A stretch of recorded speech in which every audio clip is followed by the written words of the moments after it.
11 persona mbetën të plagosur, 3 për të cilëve në gjendje të rëndë në 2 aksidente të ndodhura gjatë 24 orëve të fundit në aksin rrugor Lezhë-Mamuras. Ngjarja e parë rrugore ndodhi pas ditën e së dielës pranë Fushmilotit, ku përplasën 3 automjete me drejtues shtetasit Bekim Bobgori, Cini Shani dhe Gerti Vuksani. Si pasojë aksidentit u dëmtuan 2 prej drejtuesve të mjeteve, Cini Shani dhe Bekim Bobgori, si dhe pasagerët Fatime Cubi, Donika Kastrati, Drita Aliaj, Gjevije Nezaj dhe Shaqe Shani.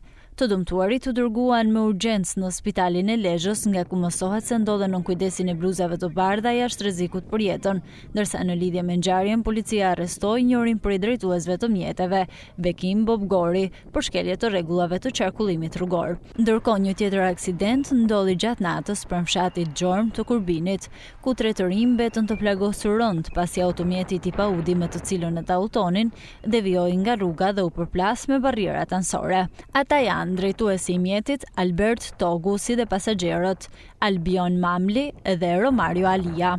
Të dëmtuarit të dërguan me urgjencë në spitalin e traumës në Tiranë, nga ku mësohet se ndodhen jashtë rrezikut për jetën. Në lidhje me ngjarjen, policia bën të ditur se ka arrestuar shtetasin Sadik Kapica, pasi nga veprimet e tij, i cili rezultoi në gjendje të dehur me masën 0.92 mg, është bërë shkak për aksidentin.